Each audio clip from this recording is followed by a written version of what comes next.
Hello, I'm Lenora with 3 Peas in a Pod, and I'm very excited with this crazy year we've been in with COVID and everything going on. There's been a whole lot of talk about homeschooling, basically people being thrown into homeschooling. So I have a guest today, Candace Foley, and she's an Agile certified practitioner and professional Scrum Master. And you might wonder, what does that have to do with homeschooling? And boy, are you going to find out.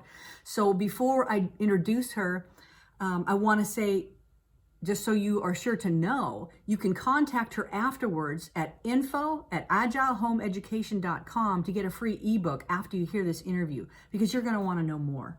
So Candace, thanks so much for joining us, for joining me for this podcast. I'm excited to hear what you have to say. Thank you, Lenora. You and I go back a long ways as friends. Yes. We don't know if we want to say how long. It's like several decades before we had kids and all that kind of stuff. Mm-hmm. But for those listening, Candace and I reconnected on the job because you are, what's your title? I'm a Scrum Master. Yeah. Mm-hmm. And so, but I watched you with your little kids when we were growing up or they were growing up, and you homeschooled 5 children. Mm-hmm. I was too afraid to do 2. So tell me a little bit about, well, first of all, kind of with the environment this year, why homeschooling is right now a very big topic. Right, yeah. Before March, most people in America didn't have personal experience with home education, and a lot of them were just thrown into it with the quarantine. And so to have that sudden being thrown into it, a lot of them had no support from their schools. Some of them had full 7 hours a day to do, but a lot of them were given 10 minutes a day. And so they started researching.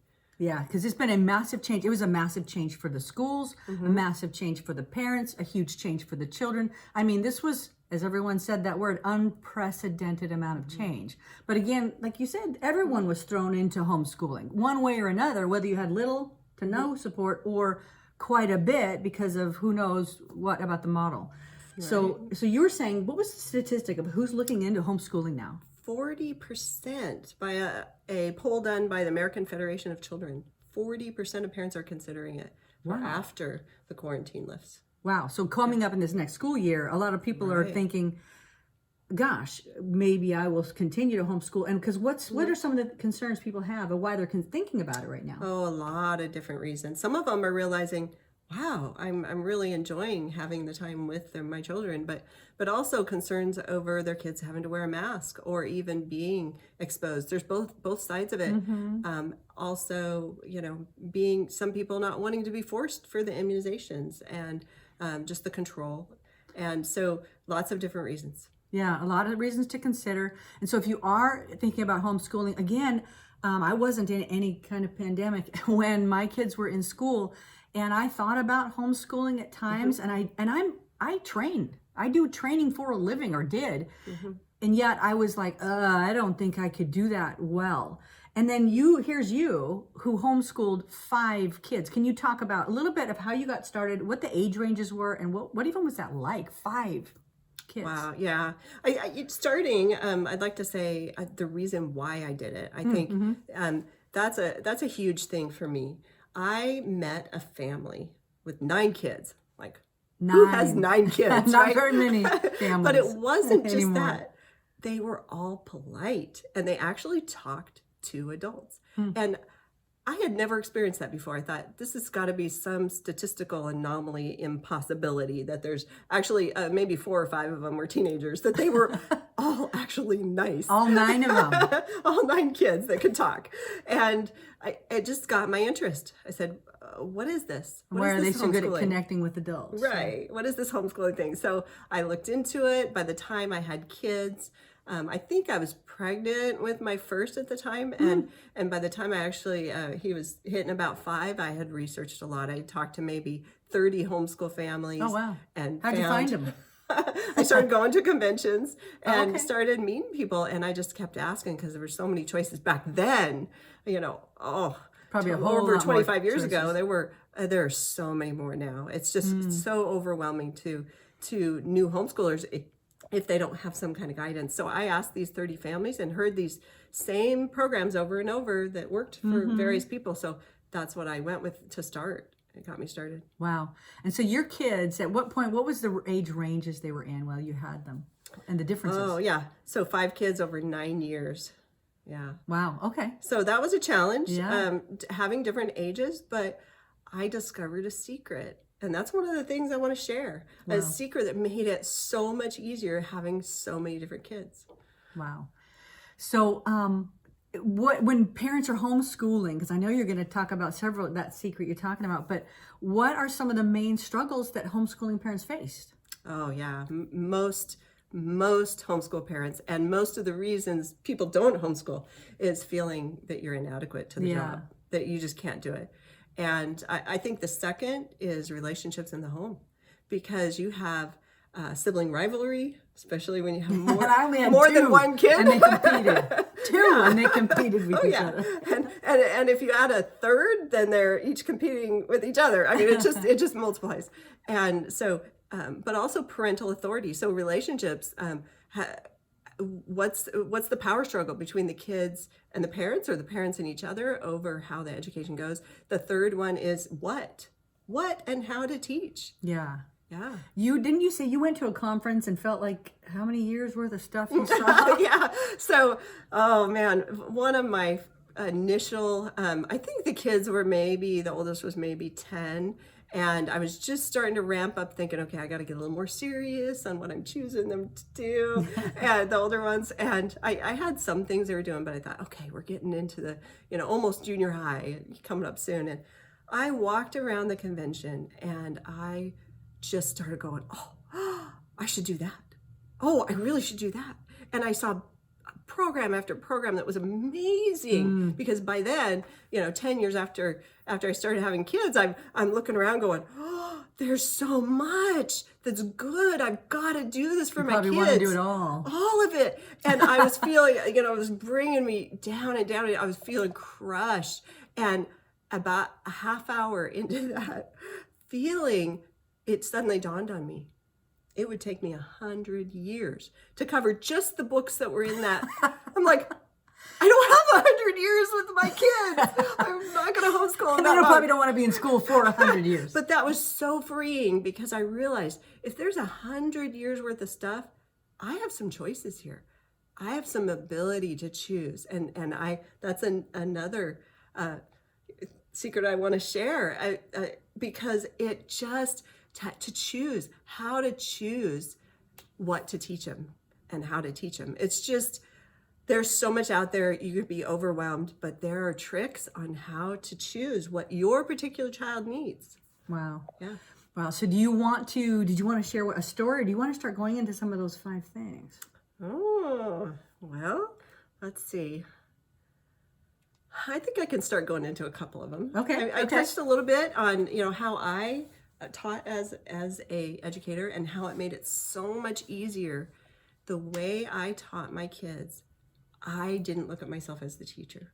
Okay, that's big. How do you, because I teach employees, I teach adults, and yet I was concerned. I thought, I don't think I can pull this off. There's too much to know.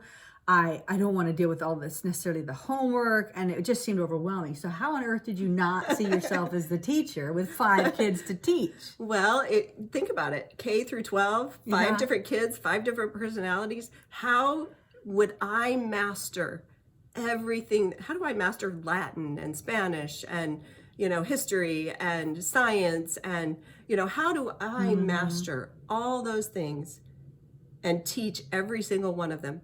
That's impossible. Yeah. And that's what a lot of parents think they would have to do, that they would have to become that master. You know who the teacher was? Who? The curriculum writer, the person who wrote the textbook. They're the expert. So you have to get one where they are thinking that way. They're covering content. The content is there for them to be able to go through. That's the deal. There's certain things to look for in choosing the curriculum. So I made sure they had good textbooks. Okay, I'm top quality. I would scour. Okay, and again, I have lots of tips on how to find the good curriculum.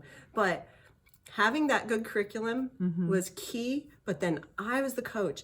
I helped them figure out to learn how to learn.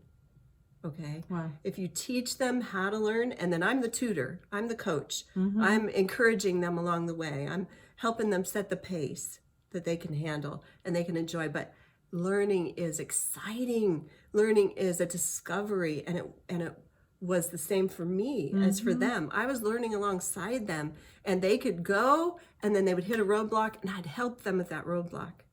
Okay, so definitely that coach, something like you think on a sports team where like they're the ones on the field, they're the ones doing it, but you are the one coaching, exactly that, helping them know what to do. And I like what you said, how to learn, that critical thinking, because you've talked a little bit. Can you share a little bit about the differences in some of your kids? Oh, sorry, you don't tell too many stories on all of our kids. Oh my goodness, they my don't love kids. that. There was a wide range. It wasn't just like, oh, we're all just, cookie cutter. Yeah, oh my no goodness, child is totally the different same. personalities. But I had one that was ready to start college at 13. He actually did. He graduated college at 16. Okay. Wow. I'm like, who gets A pluses in Calculus 1, Calculus 2, Calculus 3 at 13, 14 years old? Amazing. Got a mechanical engineering degree at 16. Wow. Another child was reading at a 3rd grade speed at 17. Wow. So but he could listen to audiobooks at double speed. Okay, so audio, I found ways for him to learn, but their IQs were similar. So when the one went to college early, I'm like, I don't want to put any pressure on any of the kids that they have to also duplicate that. Why don't you like your brother? Right. Yeah. No, I didn't want any of that. But what's right for that child? And so the one that had the reading disability and the writing disability, 10 minutes to write a word. Oh my goodness. 10 minutes, such a struggle. Okay. So I've heard of that before. Something is not connecting. They've got the IQ, they've got the intelligence. Sure. And that's what's is a big deal about what you're talking about in homeschooling and really seeing that child, seeing that individual, because you knew, okay, this kid's really smart, but there's other ways has to get the information other ways. And your attention and finding that out, you could get him in how to learn a different way and get the same result because the IQ, like you said, was the same. And by the way, he got a full ride scholarship for his master's degree in electrical engineering. Okay, so electrical engineer. You got these are the hands-on degrees. He has a visual, pictorial mind, and I finally realized he could read he read so slow because a picture's worth 1,000 words, and he just always had this creative mind going so fast, visualizing how to create things, and so. Okay, so anyway, that's a huge. Brief on my kids. They're all different. And the systems that I used worked for all of them for that wide range. Well, see, and thank you for sharing those things because I hear sometimes, and I haven't heard a ton, but I investigated a little bit myself and didn't do it. But I did not have some of the saving thoughts you had. But sometimes people have varied opinions of homeschooling. Obviously, everybody's mind been opened up since they were kind of thrown into it, like it or not. But some people have thought, homeschooling wasn't as good of an education or they couldn't go on to the same ways to college. And yet I know each of your kids, again, you've gone on to advanced degrees and amazing schools and all private hard-working, very diligent students and really found their way to that brilliance that's in them. Right. And a lot of that was because I could tailor to the needs of that particular child. Wow. And so you have the coach, that's one major thing is not having to know everything. Well, I wanted to say, how that ties into my work. Oh, right. Yes, because you are the Scrum Master and we're going, what does that have to do with this and Agile homeschooling? So the Scrum Master of a software development team is the coach. It's the same thing I did for all those years homeschooling my kids. It's the same because success in a team is success in a team. Okay. And you had a team at home. I had a team at home. And so at work, there have been millions, maybe billions of dollars spent on what's the best way to run a software team. Okay. We're talking highly paid individuals that are solving high technology, high complex problems. And to create an environment where they can produce what they need to produce. Okay. And it's the same principles. As I was studying to be a Scrum Master and an Agile certified practitioner, I realized these are the same principles that I did, and I want to share those with the homeschool community because they make things so much easier. So by being the coach, by being there to help them and tutor them, I was helping them learn how to learn, helping them figure out how to do the things that needed to get done. Wow. So what you're doing, what you did in homeschooling is the same thing you're now doing in the tech industry to make a team successful. So these Absolutely. are tested, invested, tried principles that are being used all over the tech world right now. Most software companies are adapting agile principles. Wow. And that's why I chose the name Agile Home Education. Wow. So coaching is number one because that's what the Scrum Master is. I used to hear these terms because I'm not in that same. So that's same what area. the homeschool parent, the one that's with them every day, is the coach. The coach, or in the tech world, it's called the Scrum Master. Yeah. That's very cool. Again, because that makes so much sense that you're going to use the same things that companies have spent a whole lot of money on, and you figured it out as a mom and being a homeschooler. And that's why I love my job. Yeah, because you already know how to do it. Look at that. You came in, wow, you did it with a bunch of young ones. And you've had great success. So what was the second secret? Okay, so the second one is to have an outside advisor. Okay. It Like might a neighbor, seem, a farmer? No, just kidding. anybody. It can be anybody, a grandparent, a spouse, the one that's not homeschooling. It can be a friend. It can be anybody or it could be a professional teacher. Okay, anybody that's acting as an advisor, sitting down with you, helping you, and that's one of the tricks on helping you figure out of the whole world full of things that you could do, teach your child. Out of that 100 years, you need another adult. You're intimidating people. There's 100 years worth of stuff. 100 years, 1,000 years worth of stuff, okay? I mean, seriously, look around the room you're in right now. Okay. If you studied the science behind the architecture in your house, the human body, the plants that you see, the materials you see, it would take you 100 years just to study the science in your room, okay? In the room where you are. A lot of options. Right now. There's a lot of options, even in science. I mean, yeah, and so one subject. To have another adult, okay, and here's the trick. This is what makes it so beautiful. Having that other person that's telling your kids, your students, what they need to learn. Now you're having the discussion, okay? So let's say it was you. I have a discussion. Okay, here's this particular child. Let's talk about this kid. What are their strengths? What are their weaknesses? Here's our choices. What should we do with this kid? You have that other person you're talking to. Okay, now they help you choose what it is. And it can really be you, okay? But you had that conversation. But the kids, they're hearing it from the advisor.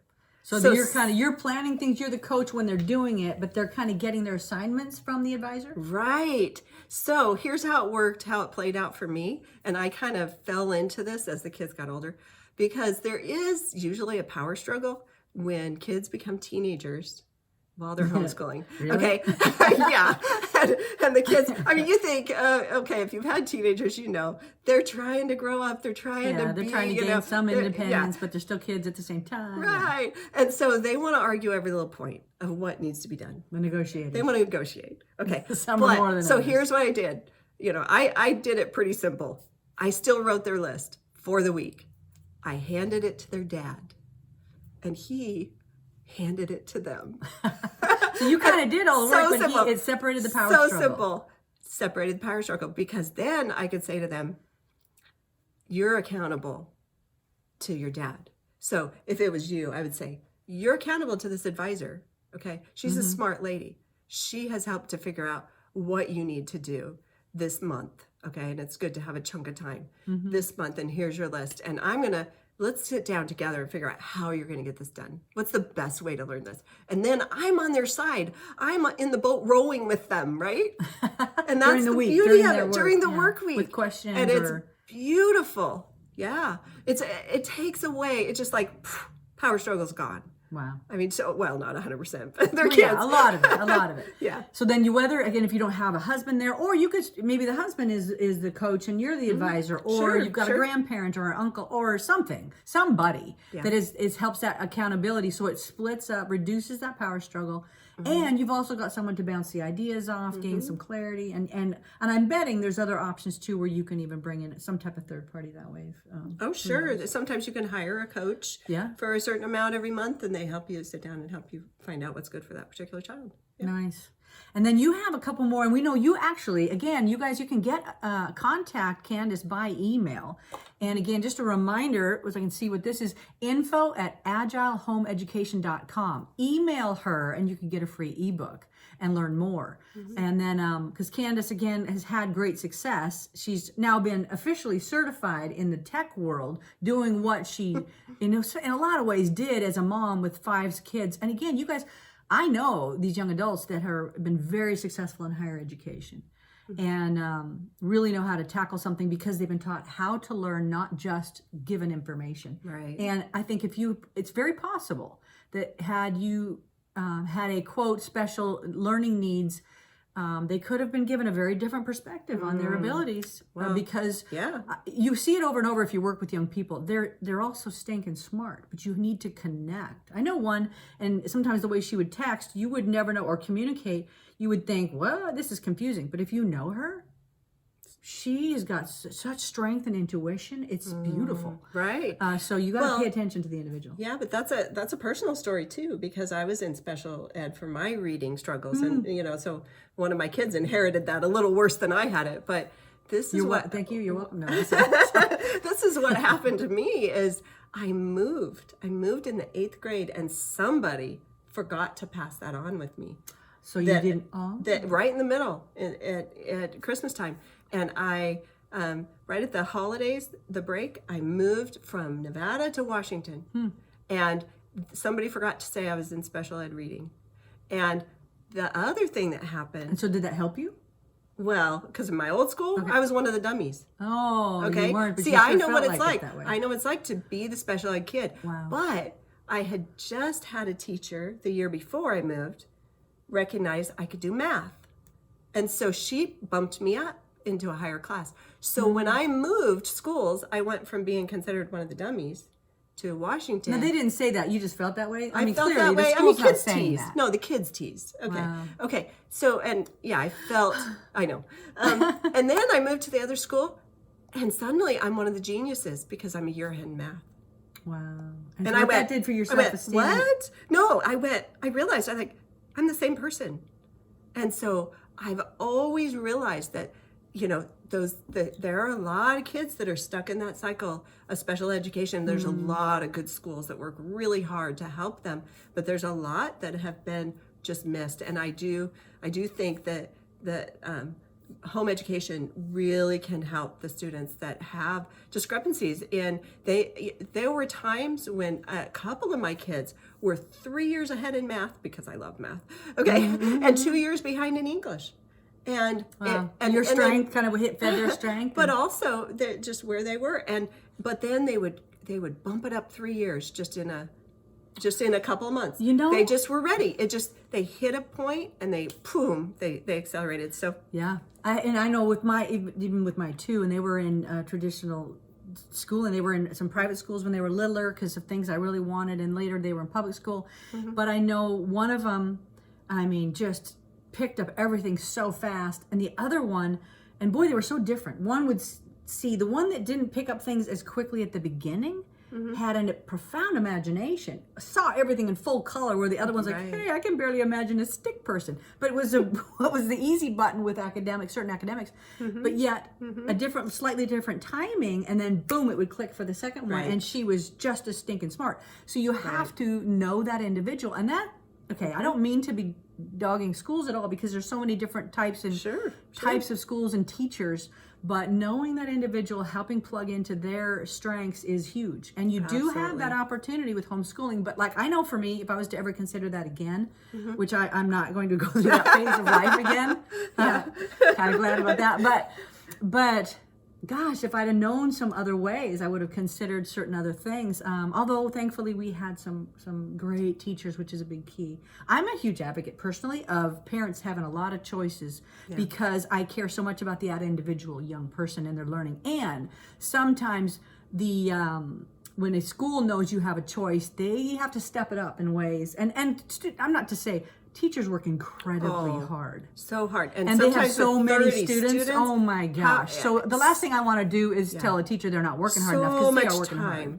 So there's a lot going on. So much time spent just trying to crowd control.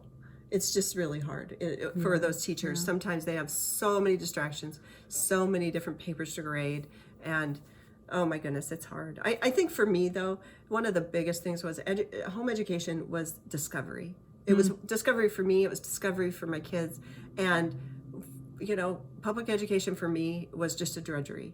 It was lots of wasted time, lots of time waiting in lines, looking up at the clock as the second hand went, zoning out of teachers lecturing, and just not being. I remember. I heard about that, especially from one of my kids. I remember just move on.